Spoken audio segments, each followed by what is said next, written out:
샬롬, 이동춘 목사입니다. 오늘도 여러분의 삶이 주님의 평안으로 가득하시길 기원하며 하나님의 말씀을 나누겠습니다. 오늘 말씀은 로마서 10장 9절에서 12절 말씀입니다. 내가 만일 내 입으로 예수를 주로 시인하며 또 하나님께서 그를 죽은 자 가운데서 살리신 것을 내 마음에 믿으면 구원을 받으리라. 사람이 마음으로 믿어 의에 이르고 입으로 시인하여 구원에 이르느니라. 성경에 이르되 누구든지 그를 믿는 자는 부끄러움을 당하지 아니하리라 하니 유대인이나 헬라인이나 차별이 없음이라. 한 분이신 주께서 모든 사람의 주가 되사 그를 부르는 모든 사람에게 부요하시도다. 아멘. 로마서 10장 9절에서 12절 말씀을 본문으로 로마서 강의 37번째 시간 나는 어떻게 그리스도인이 되었는가?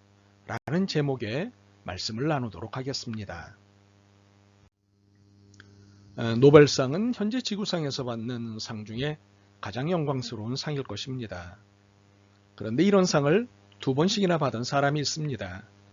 버트란트 러셀입니다. 러셀은 비트케슈타인과 함께 현대 철학의 한 분수령을 형성한 사람입니다.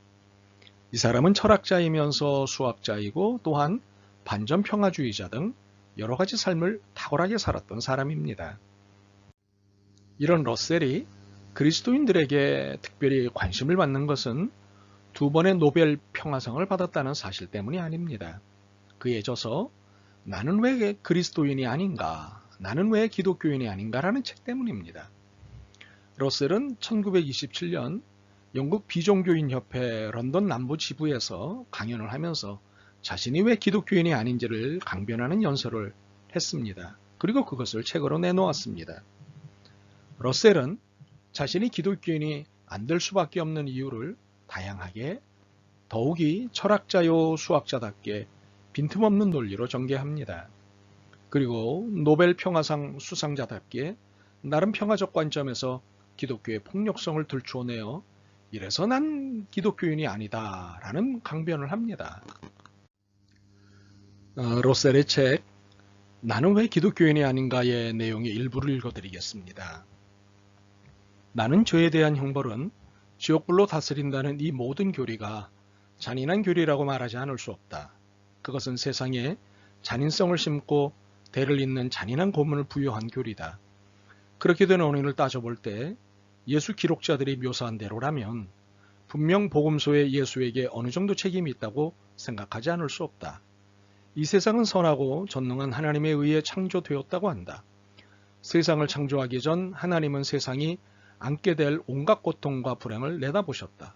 그렇다면 하나님은 그 모든 것에 책임이 있다. 이 세상의 고통은 죄에서 기인하는 것이라고 주장해봤자 아무 소용없다. 무엇보다도 그 주장 자체가 진실이 아니다. 강물이 범람하거나 화산이 폭발하는 것은 죄 때문이 아니다. 서로 그것이 사실이라 하더라도 달라지는 것은 아무것도 없다. 만약 내가 아이를 낳으려 하는데 그 아이가 장차 살인광이 될 것임을 알면서도 낳는다면 그의 죄에 대한 책임을 내가 져야 할 것이다. 하나님이 인간이 장차 저지르게 될 죄악을 미리 아셨다면 인간을 창조하기로 결심했을 때 이미 하나님은 그 죄악의 모든 결과에 분명한 책임이 있다. 공포라는 감정이 종교의 기초이다. 그런데 또한 잔인함의 기초도 바로 공포이다. 종교가 잔인한 것은 바로 공포라는 공통의 기초를 갖고 있기 때문이다. 그렇기 때문에 종교, 특별히 기독교가 인류의 진보에 방해가 되어 왔다. 그가 이처럼 기독교에 대해 비판적인 이유는 기독교를 도덕성으로 이해하기 때문입니다. 물론 기독교는 고도의 도덕성을 요구합니다. 그러나 기독교인이 된다는 것은 도덕성과 상관이 없습니다. 실상 기독교인이 되어서도 여전히 도덕성을 갖추지 못할 수 있습니다. 그런데 기독교를 도덕성의 관점에서만 보려고 하니 기독교인들의 모습이 영 아닌 것입니다. 때문에 이런 시각을 가진 분들은 기독교인이 될 수 없습니다. 그러나 기독교가 고도의 도덕성을 추구하지만 기독교는 도덕적 종교가 아닌 구원의 종교입니다. 그래서 우리는 왜 기독교인인지 왜 기독교인이 아닌지에 일차적인 관심을 갖지 않습니다. 우리의 일차적인 관심은 구원이 무엇인지와 어떻게 구원을 받는지 있습니다. 기독교인은 정체성을 말하는 것이고 구원은 본질을 말하는 것입니다. 정체성은 본질의 문제를 해결하고 난 다음에야 말할 수 있는 것이기 때문에 구원에 대한 이해가 1차적이고 우선적입니다. 그렇다면 구원이 무엇입니까? 구원은 하나님의 전적인 은혜로 죄인인 인간이 의인이 되어 영원한 생명을 얻는 것을 말합니다. 구원에서 무엇보다 중요한 것은 하나님의 전적인 은혜로에 있습니다. 구원은 전적으로 하나님께 달려있다는 것입니다. 이는 하나님의 주권이라는 것입니다. 우리는 이 사실을 구장을 통해서 깊이 알게 되었습니다. 그렇다면 이러한 구원은 어떻게 받습니까? 이 질문의 답은 앞의 질문에 대한 답을 이어서 할 수 있습니다. 구원이 하나님의 주권임을 인정하는 믿음과 고백으로 구원을 얻을 수 있습니다. 우리는 이 사실을 오늘의 본문을 통해서 깊이 이해하게 됩니다. 오늘 본문은 구원 획득의 방법을 참 아름답게 설명합니다. 즉 구원은 우리의 입술과 마음만큼 가까이 있다고 합니다. 10절입니다. 사람이 마음으로 믿어 의에 이르고 입으로 시인하여 구원에 이르느니라. 사람들은 보통 이렇게 생각합니다. 이 구원이라는 것은 복잡한 과정임에 틀림없다고 생각합니다. 그러나 사실은 그렇지 않습니다. 그리스도께서 부활하신 주님이심을 우리가 마음으로 믿고 입으로 그 사실을 말하면 구원받게 되는 것입니다. 9절입니다. 내가 만일 내 입으로 예수를 주로 시인하면 또 하나님께서 그를 죽은 자 가운데서 살리신 것을 내 마음에 믿으면 구원을 받으리라. 그러므로 구원 얻는 것은 아주 간단합니다. 마음으로 믿고 입으로 시인하면 됩니다. 이는 입술과 마음의 거리만큼이나 가깝고 쉽습니다. 그런데 어떤 이는 입술과 마음의 거리가 1년이 걸리는 길, 혹은 10년, 혹은 20년, 혹은 50년, 혹은 100년이 걸립니다. 이런 이들은 마음에서 입으로 가기까지가 참 어렵습니다. 그러나 구원은 아주 쉽습니다. 믿고 시인하면 됩니다. 더욱이 구원을 얻는 것은 제한이 없습니다. 연령 제한, 성별 제한은 물론이고 인종 제한이 없습니다. 12절입니다. 유대인이나 헬라인이나 차별이 없습니다. 한 분이신 주께서 모든 사람의 주가 되사 그를 부르는 모든 사람에게 부요하시도다. 이 구원의 대상에 어떤 제한도 없다는 것은 구원의 문은 누구에게든 열려 있다는 것을 말합니다. 11절입니다. 성경에 이르되 누구든지 그를 믿는 자는 부끄러움을 당하지 아니하리라. 그렇습니다. 우리의 기독교는 고차원의 도덕성을 요구하기는 하지만 기독교의 출발점과 추구점은 구원에 있다는 사실입니다. 도덕적 무흠, 인종적 우월이 구원의 조건이 아닙니다. 구원의 조건은 예수 그리스도를 구주로 믿고 고백하는 것입니다. 그렇기 때문에 러셀의 기독교 이해는 틀렸습니다. 그가 기독교가 진정 무엇을 추구하는 종교인지를 알았다면 나는 왜 기독교인이 아닌가가 아닌 나는 왜 기독교인인가를 썼을 것입니다. 그리고 나는 어떻게 그리스도인이 되었는가를 후속작으로 썼을 것입니다. 미국의 루 월레스는 군인에서 장관과 외교관으로 대문필가로 이름을 알리던 사람이었습니다.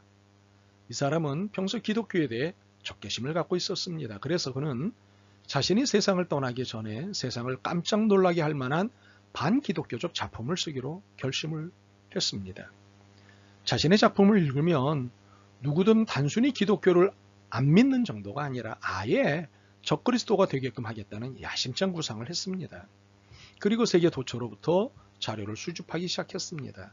그리고 마지막으로 성경의 허구를 파헤치기 위해 성경을 읽기 시작했습니다. 그런데 창세기를 시작으로 복음서에 다다르기도 전에 마음이 뜨거워지기 시작했습니다. 그리고 요한계시록을 다 읽는 순간 돌처럼 단단하고 얼음처럼 차갑던 그의 마음이 녹아지더니 예수님께 무릎을 꿇었습니다. 자신이 주인이라는 사실과 예수 그리스도는 구세주라는 사실을 고백했습니다. 그리고는 기독교를 농락하던 붓을 꺾었습니다. 대신 그리스도의 사랑을 노래하는 대작을 써서는 수많은 이들을 그리스도에게 돌아오도록 했습니다. 그 작품이 바로 벤허입니다. 예수 그리스도가 구세주임을 마음으로 믿고 입으로 시인하면 구원을 받는다는 것은 세상에서 가장 쉬운 일입니다. 그러나 이것을 하지 못하는 것은 우리 안에 기독교에 대한 편견이 있기 때문입니다. 기독교를 다른 종교들처럼 도덕성의 종교로 이해하는 편견이 있기 때문입니다. 그래서 기독교인들을 도덕의 잣대로 측량합니다. 그래서 실망하고 심지어는 적그리스도의 역할을 하기까지 하는 것입니다.